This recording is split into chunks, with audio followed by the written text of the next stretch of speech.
everybody. It's Kaylee, the teacher of finances, and it is Financial Friday. I am super excited to be on here live. Making sure I'm on. Okay, cool. Just making sure I had everything set up. It's Friday. I hope all of you are having a great day. I'm going to try to stay back in my chair so that glare off the window will stop getting in my face. I'll do my best for you guys. But if you're catching this live, if you'll drop me a 1 in the comments, that would be wonderful. If you catch this afterwards, just drop me a 2. I greatly appreciate it. So I've really been thinking a lot about how and why, what I'm doing and how I ended up where I'm at in the financial service industry. And so bear with me today because I woke up and my voice sounds horrible. So I apologize. I just hope that you make it to the end of this because I really think this will make a huge impact on your life today. I think it'll really give you an insight of to why I do what I do and why I am the way I am. I just wanted to come on here and just kind of share with you guys the why behind the teacher of finances. So if you know me, then you knew that I used to teach school. I was a first grade teacher for 3 years, and then I transitioned into a first grade special education teacher for a year and a half. So I was in the school for about 4.5 years. I left at the end of the Christmas break of 21 due to some circumstances and environmental situations that had caused me to have some health conditions and just a lot of issues I was facing within myself. So I left the school system. And when I left, I really didn't know what I was going to do. I just knew that it was best for my family, and that's just the decision we made together. So I started working for school online just as a clerk. My license was sanctioned, so I couldn't teach for a while. I can now. I got it back, but that's okay. I'm good. I like teaching finances. So I switched over to do that for a while, and I just didn't really know where I wanted to go or what I was going to do. Came across my team. I was kind of looking into the insurance and financial industries, and I came across my team, and we just hit it off, and I was like, hey, that's the place I want to be. Those are the people I want to work with. This is what I want to do. And so that's how I got where I'm at. That's in a nutshell. But why I feel like it's so important to do what I do and bring awareness to what I do and just kind of share it with you guys all the time is just because the fact that there's a stereotypical insurance agent, right? If you've ever had a meeting with somebody or you've ever requested information from your bank or you filled out a card, likely they came to the house and they sat down with you, gave you a presentation, and then wrote you a policy. Well, I want to explain why I feel like what sets me apart and why I wanted to do teacher of finances and not just be an insurance agent, because I'm not just an insurance agent. One, just to be, give you something to laugh about, I don't like dressing professionally. So when you see me on here every day, I'm typically wearing something of my bleached shirt that I've made myself. And I'm just me. I'm not big on wearing professional dress. Even as a teacher, I hated the days that we had to wear professional dress. Wasn't my thing. So you're not going to catch me in a business suit unless I absolutely have to because I have a meeting. Just throwing that out there. It's just not for me. I like to be comfortable. I like to show you who I am and what I am as a person. I'm a mom. We have 2 businesses we're doing. And then of course I do t-shirts here and there on the side. We got a lot going on. We got 3 kids that live with us, one that dances all the time and then plays sports, and then the twins are playing sports now. So I'm a mom, and that's what you see, and that's one thing that's definitely not your typical insurance agent, right? But that doesn't mean I'm not qualified. So I am very much qualified. I actually do have a master's degree. I got that in education, and I started my doctorate's degree. But I didn't keep going because I got into financial services. So here I am. And I am licensed in several states. So of course I'm licensed in Texas, but I'm in Oklahoma, Alabama, Indiana, Florida, I think a couple other ones. Can't even remember. But I am licensed. So I am qualified. I just don't look like it if your vision of an insurance agent wears a suit, because I'm out on that. So yeah, anyways. Okay. Anyway, so like I mentioned, someone's probably came to your house. They came in, they sat down, they did a little presentation with you, anywhere from 45 minutes to an hour, and then it was over with, right? I've been there, done that. I was a single mom at the time, and it was very uncomfortable because I'm like, why do you have to come to my house? I don't know why. I don't really want you in my house. Like, it's just me and my daughter. So it was very odd for me. Like, I was just not comfortable. And I mean, I can't even remember the guy's name. He was very nice. He was very helpful. We did a policy, but it was odd. It was uncomfortable for me. Well, then he left. I got a policy. He left, and then I never heard from him again. And so then I felt like, well, did I just get scammed? Like, is this real? Like, what is this, you know? And so that's what like leads me into another point. So just being 100% transparent and honest. Like, I did leads. I did that. I've done that. I've been there. Where we get the cards and we reach out to people and we set up policies, and it's kind of like a quick bam bang boom type thing, which is great because it works for a lot of people. But what I realized in all of that is that I'm not getting to build relationships with people. I'm not getting to really add value to them. I come in, I ask them what their needs are, I figure it out, and then I go from there. And then sometimes you get a really good relationship, but I just didn't get that as much. And so that's why I kind of shifted to where I am now. And I come on here and I do lives and I try to add value to you every day. I try to make you laugh.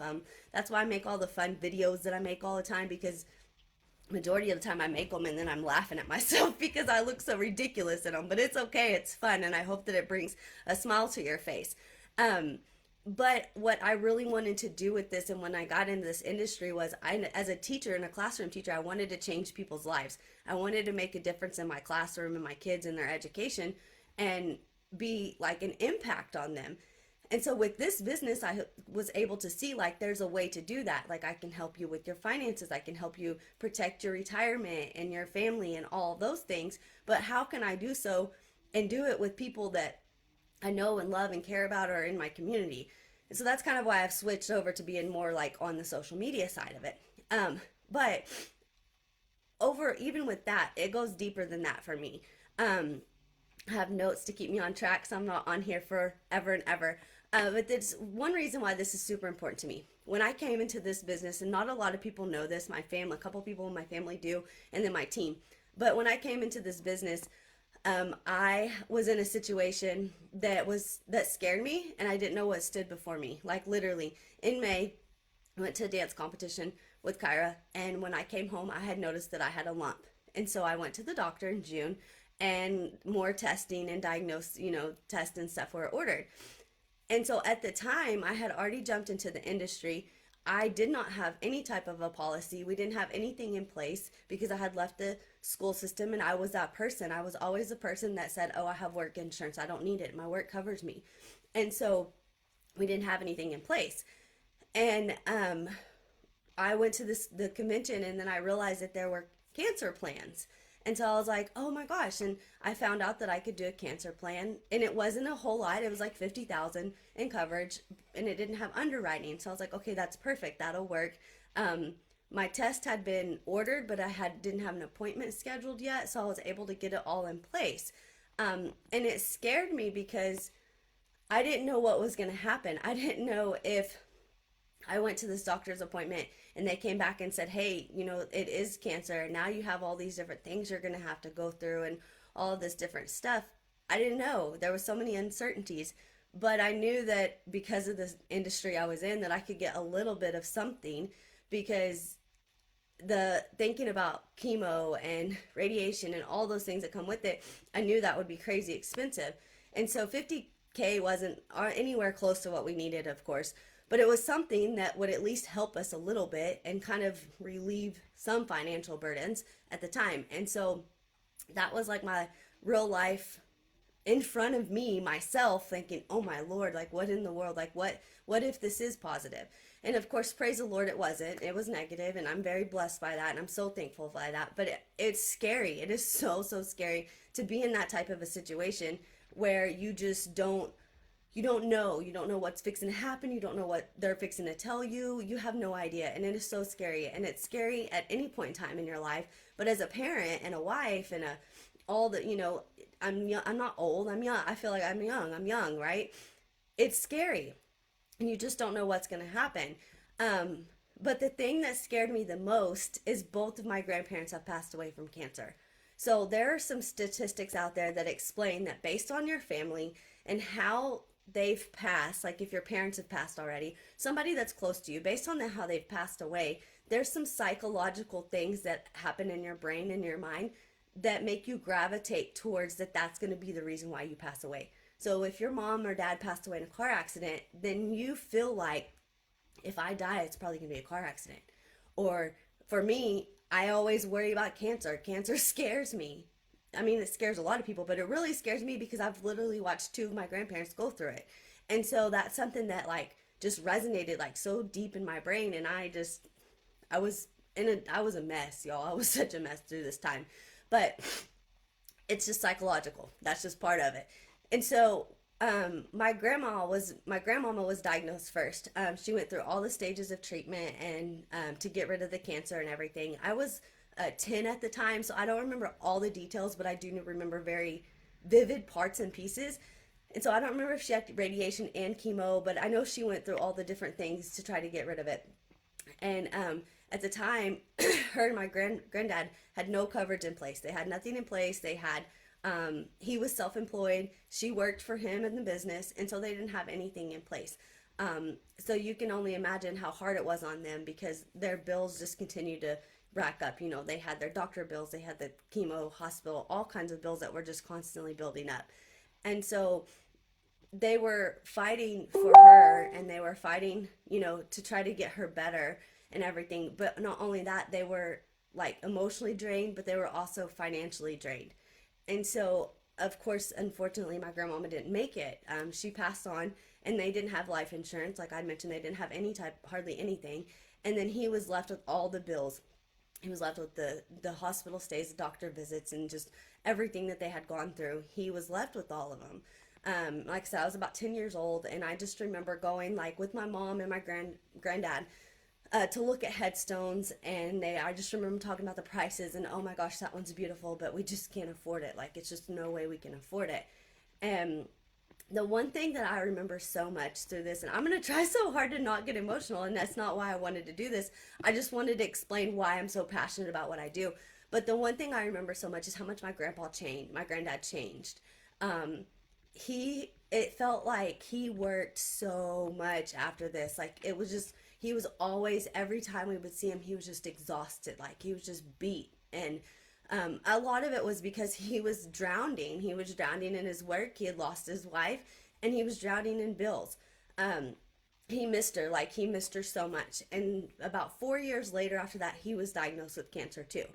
And because of everything he went through with my grandmama, he didn't want treatments. Like he told my mom, nope, not doing it. I watched her go through it. I'm not doing it. And he didn't want to leave any more like financial situations worse than what they already were. Because he was self-employed and he had built up his whole business his whole life. They had, you know, house and all this stuff, but there was so many things he was so behind on for my grandmama. Um, and I can remember one of the hardest things as a child, I was about 15 at this time, was watching my mom go through everything. Like she knew they weren't going to get to keep his business. She knew they weren't going to get to keep the house. They didn't get to keep anything. And it was things that like, even though the house likely they would have probably, you know, put it back on the market and stuff, but there was just so many things that they had established over the years, and my mom and them had to be like in a rush to get everything out and go. And it was just it was heartbreaking. So it's not like that their legacy died, because your legacy doesn't die until the last time your name's mentioned after you pass. And I'm still talking about them today, so obviously their legacy still lives. But they worked so hard for so much, and my mom and none of their siblings were able to, you know, keep it or enjoy any of it or anything like that. And it happened within a 5 year time frame, like from my grandma to my grandpa, and it was a lot. So I think about like, you know, I'm going through these things and I'm thinking like, oh my gosh, what if I had cancer and what would happen and all this stuff. And so I'm like thinking in my head, like, I need to be prepared for that. I need to make sure my kids and my family, and like, what do I do? Well, had my grandparents taken out a life insurance policy, and even one with living benefits, none of this type of stuff would have happened. Now, of course, it wouldn't have changed the fact if my grandmama passed or not, but all the financial burdens and stress and all the extra things that came on with that wouldn't have happened. They would have been, at least like my grandparents would have been able to enjoy what time they had left together and spent together versus drowning in finances and drowning in the fact that she was sick. So that's why I said, like, you can kind of see why I was facing all these crazy thoughts and all these emotions when I was going through those testing. Um, just all the things that you think about whenever you face the unknown and the reality of an illness. And again, like I mentioned, I'm so blessed that it wasn't cancer and that I'm able to move forward and continue to keep living my life and being the wife and mom that I am. But this is why I do what I do.